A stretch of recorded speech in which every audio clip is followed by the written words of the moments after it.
What is going on, everybody? John Middlekauff, the Go Low podcast. Up, Adam, rocking and rolling, baby. Subscribe wherever you listen to podcasts. It's on the 3 and Out feed. So Apple, Spotify, I got you covered. If you're watching on YouTube, make sure you smash that like button, leave a comment, share with your friends, subscribe to the page. Live on AMP, make sure you download that AMP app. All of our content live every single week. You can find all of our shows, especially my content. And we're going to be talking a lot of golf today. Match play reaction to Sam Burns winning his 5th PGA Tour event, beating out Cam Young, Rory, Scottie, some takes there. Augusta right around the corner. We have a LIV event, the 3rd one of the year. Turns out it's at a Muni in Orlando, who my guy Sobel told me that it costs $60 to play. So they're not exactly playing Pebble Beach every week on LIV. We'll dive into it all. But first, can I tell you about my friends at Gametime? Do you want to go to a golf tournament this summer? You want to go to a PGA golf tournament? You want to go to a NBA playoff game? You want to go to a concert? You want to go to a comedy show? I got you covered. Go to your smartphone, download the Gametime app, and when you do, type in the promo code JOHN, that's JOHN, promo code JOHN, and get $20 off. Get outside, go to a baseball game, have some brewskis, take a friend, take your dad, go with your significant other, have a good time, and do it on me. Promo code John, I got you covered. These inflationary times, we will take every single break we can get, and that's what I'm doing for you. I'm providing you promo code John. Download the Gametime app, fastest growing ticket app in America, any event in America, anything. Concerts, comedy shows, sporting events, they got you covered. Promo code John.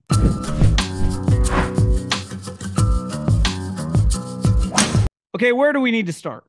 The match play, I watched a decent amount of it. I watched a decent amount of it, especially Saturday and Sunday. And there is no disputing, it is really electric. Now, part of it being electric had a lot of big names. Scheffler, Rory, Xander, Sam Burns. So, I mean, some of the best players, some of our most famous players in America, and obviously Rory, were in the mix come the weekend. Jason Day, Max Homa, qualified for the round of 16. So it was a very, very solid group heading into Saturday and Sunday. But I think we all have to agree that way of playing, the match play, which is something that is so relatable. It's something most of us do against a friend, a brother. It's a way a lot of us play. And then you factor in that course. The course is badass. There's a quirky nature to it. There clearly is a lot of birdies. And part of it, when you saw a bunch of the golf guys are tweeting the stats of whether it's Cam Young or Rory or Scottie or Xander or whatever, like if they played a best ball today, it would be 58. They've got 17 birdies in their last 32 holes. Part of it is a little skewed because it's match play. You can't blow up. So if I go after a pin on, a 200-yard shot over a tree, worst case scenario, I lose the hole. We're in a PGA Tour tournament. If I am in the mix, I am going to be careful about certain shots. So they are going to skew higher on the birdies because they don't worry about taking a double, Now, I would say, regardless of the reality of how many true birdies / like the real scores would be out there, right? Because a lot of it's like, well, Rory shot 62 and 64 on Wednesday and Thursday. Well, yeah, part of it is he's getting a lot of gimmies on pars and even bogey putts that who knows, he might have missed. Regardless of that, though, that course is perfect and it sucks because I think I was asked last week about what it's like to play at a place that hosts a PGA Tour tournament. I think it's a little different in my experience being at a course that's public and being at a course that doesn't slow anything down leading up to the week. In a private course, these guys, like part of playing at TPC a lot, I'm used to a lot of hustle and bustle. There's just a lot of shit going on out there that isn't typical. Like when I was a member at a country club in the Bay Area, my brother's a member at one right outside of Sacramento. Like it's kind of just the members. It's pretty low key. Beside the occasional, maybe a Monday qualifier for the USAM or the US Open or some big tournament for a corporate event. But there's not like these trucks coming in and out doing shit. And from what I've read, Austin Country Club 1 is very, very exclusive. It's very hard to get a tee time. And when you're paying a lot of money at a country club, you don't like your club to be fucked with for a large percentage of the time, right? And I do wonder, like, I understand where the members are coming from, but this course was perfect. It really was. And part of what makes a perfect match play course, a lot of birdie opportunities. I don't know if that course works in a stroke play event, but that course definitely pops in a match play event. And I said this last week, and I'll say it again, like, I don't think match play is going away for good. It might go away for a year. It's on the tour. And one thing you got to give Jay a lot of credit at, he's, to me, I'd put him under the Roger Goodell element. He's not the most, buttoned up guy in terms of what he's talking. Like, when I mean that, he's not the most comfortable guy in front of a microphone. David Stern, it felt like, had a little more panache and had a little more shit to him in front of a microphone. Kind of liked it. Roger and Jay Monahan, and it feels like Manfred, like, that's not really their deal. But the one thing Jay can do is he can land sponsors and he can land cash. So I think inevitably we will get match play, even if it has to skip 2024. But a huge part of the success of match play, it's why what makes some of these Ryder Cup and President Cup events is the course makes it. And they got to find a course. If Austin Country Club's not going to allow them back, maybe they can mend fences, because it feels like some of the reports are clearly the PGA Tour and the Austin Country Club board not on the same page. But hopefully someone, cooler heads can prevail and we can work something out, because I thought that was beyond enjoyable. Now, like I said, part of the reason it was beyond enjoyable was because of essentially the Final Four, which was, Cam versus Rory and Burns versus Scottie. And listen, Sam Burns is a stud. He's got 5 PGA Tour, victories. He was on the President's Cup last year. I know he'd been a little off this year, but as you can see, when he's on, he's fucking awesome. I mean, that dude is a stud. Would not shock me at all if he wins a major in his career. I would say if you were a betting man, you would bet on Sam Burns, who clearly knows how to win. Stud from LSU, easy to root for, seems like a cool guy. Going to win a major. To me, the most fascinating guy of the Final Four, and we'll dive into Scottie and Rory, is Cam Young. Because one, I'll be honest, I didn't know that much about him till last year. And then he just started rattling off these top 5s. And remember, he finished, somehow he beat Rory at the Open. It went Cam Smith, Cam Young, then Rory. But he wears that MLB logo on his collared shirt. And he kind of feels like a professional baseball player. Like, if he feels like he'd be a DH that would hit 60 home runs. And I had a buddy named Scottie Raver. He played college golf. His brother was a really good player at UC Davis, played in the U.S. Open. Scottie actually caddied for him. Scottie lives in the Sacramento area, plays a lot of golf, and is good buddies with Spencer Levine, who played in the PGA Tour for a long time. Big-time talent. A couple years older than me. I played with Spencer one time with Scottie. You play with Spencer, you're like, how's this guy not on the PGA Tour? Stud. Absolute stick. And Scottie sent me this text about Cam Young, because I'm like, bro, this guy, you watch him strike the ball. Like, there is a level right now. I would say Rory Rahm. Obviously, Rory Rahm and Scottie are the best 3 players, but it feels like Rory and Rahm have a little more power than Scottie, and Scottie has a lot of power. I mean, those guys have elite juice. It feels like Cam Young, in terms of just ball power, is right near them. But the dude can play. And here's a text I got from Scottie. He said, Spencer played with Cam on a Korn Ferry event in Chicago. It was raining and like 20 to 30 mile an hour winds. Everyone was playing like shit. Somehow Cam shot like 5 under and smoked the field. Said it was maybe the best round of golf he's ever seen. Never missed a shot. This is a guy who's played with Phil Mickelson and Tiger Woods. So he's not just throwing this out there like he hasn't played with really good players. You watch Cam Young, you go, I don't know if there's many guys like this on tour. Now, he's got a bunch of top 3 finishes so far in a short career on tour. But when you watch him and he's on, you go, holy cannoli, as Clay Thompson would say. This works. His power's stupid. His swing is pure. He's got touch. Obviously, the putter, like most players can be a little hit or miss, but I'm betting on that guy, man. If he stays healthy, and for a guy that swings really, really hard, it doesn't seem like he has to try that hard to swing that hard. He ain't going away. And thank God the tour kept him, because there were a lot of rumors that he was going to go to LIV. Honestly, it felt like at one point last year he was gone to LIV.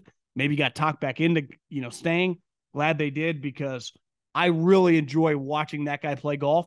Just in the simple fact, I like the swing.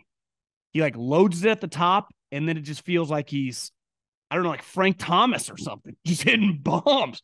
He hit 1 4-iron. I think it was a 4-iron, because it was like 230 yards. He's playing Rory. It was a par 5, like this rope draw off kind of a lie that was a little above his feet. I mean, it was a thing of beauty. As someone that marvels at great ball strikers, was just, I honestly might have been the shot of the weekend. Big Cam Young guy. I know he got boat raced in the final by Sam Burns. And again, I'm not trying to diminish what Sam Burns did, because he won the tournament. I just find Cam Young just fascinating. And what's crazy about those two guys, like, I would say if you just ask most people, like, those aren't going to be the first 10 guys someone's going to name. Those guys, when they're on, can play with anyone. As seen, they beat like basically the 2 best players in the world beside Rahm. And speaking of those guys, like, it really is remarkable what Scottie's doing. His season last year was spectacular. I mean, honestly, the only thing negative that happened to him is he couldn't close it out against Rory in the FedEx for $15 million.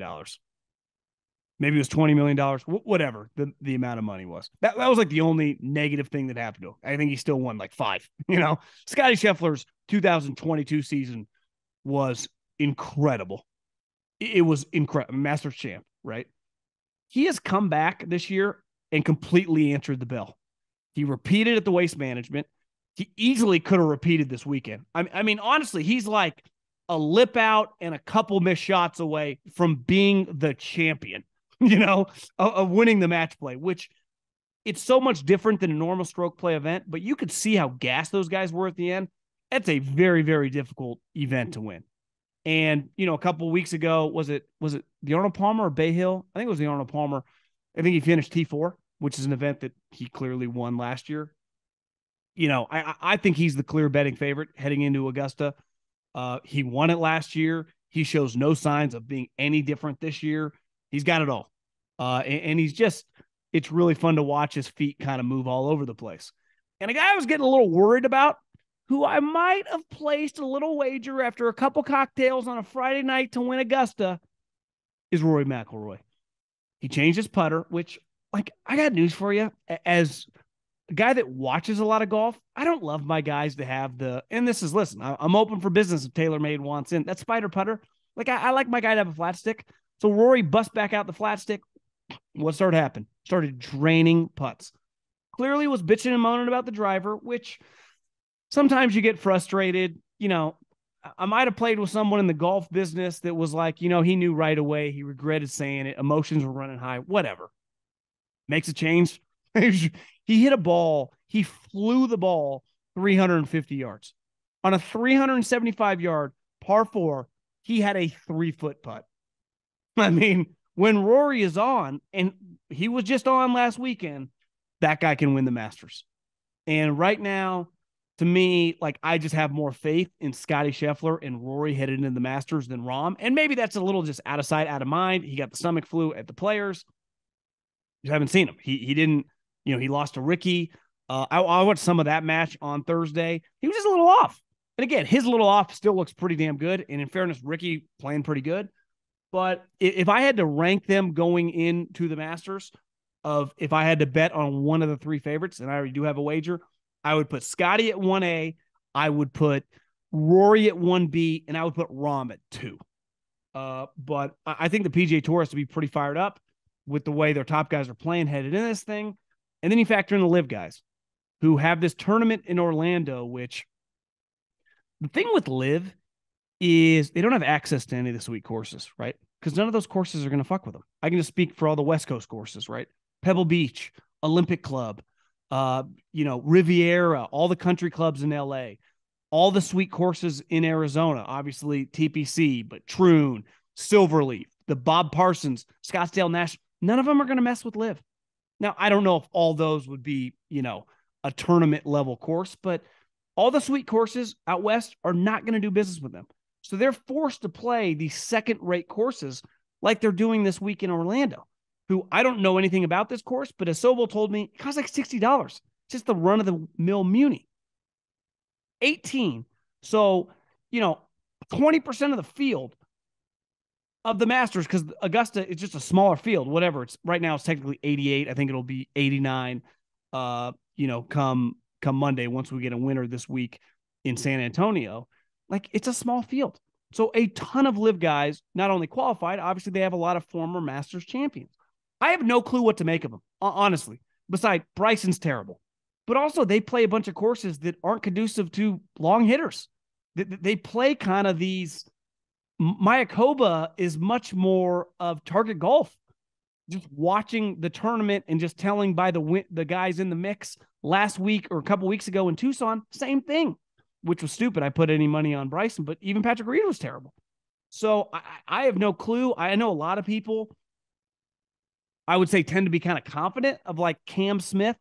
I don't know how you could be confident, because when you watch Scottie Scheffler, Sam Burns, Cam Young, Jordan Spieth, Justin Thomas, Max Homa, week in, week out, playing the intensity of RIV, waste management, the match play, Bay Hill. Like, it's fucking been pretty intense because all the top guys, for the most part, are playing pretty good. And then for some of the randoms who are in the mix, whether it's Nick Taylor or Kurt Kitayama on random weeks, they're clearly playing that given week like a top guy. So iron sharpens iron. It's why in football, coaches take practice so seriously, because getting reps in practice is very important for 99.9% of players. There are only so many guys that don't need to practice, can just show up on Sunday and play well. Golf's no different. It's one thing to practice. It's another thing to play. It's another thing to play in competition. So I would not be very bullish on the Augusta guys, or excuse me, the LIV guys going to Augusta. Now, that being said, as Tiger showed last week, and I'm not trying to compare any of those guys to Tiger, it is a course where knowledge and history play a part. It's why I also have a bet on Jason Day, another guy who's playing pretty well in real competition, who's trending well toward the Masters. But, obviously Phil has won here several times. DJ only has one win. A little weird because it's the fall one, but had a lot of success. Koepka, when he's been playing well, has had success. Bryson never has. Patrick Reed's won it, who's still a younger guy. Some of those older guys feels like are kind of shot, but it's going to be the biggest story next week. LIV, PGA Tour, Champions Dinner, the whole thing. So I'm just fascinated by it. We're going to learn nothing on the CW watching them play this Muni this week. Hopefully for them, one of their better players wins. So it just has a little momentum going in. Not that they necessarily need it, but it would be nice to be like, oh, what's your top 5 at LIV? It's like, oh, Cam Smith won this week. Bryson was top 5. DJ was in the mix, and Koepka played really well. Like that would be nice for some of us that want to gamble on some of those guys, because some of those guys have pretty good odds. Look at the odds sheet. Beside DJ and Cam Smith, that are both, I think Cam's 20-1 and DJ's like 25-1. You're seeing a lot of these guys at 50, 60, 70-1. I mean, Bryson DeChambeau, who, listen, I'm not advocating to bet, but once upon a time, this guy was consistently like top 30. Now, like 30-1, 40-1, 20-1. Now it's like he's a afterthought. So just bizarre times in golf.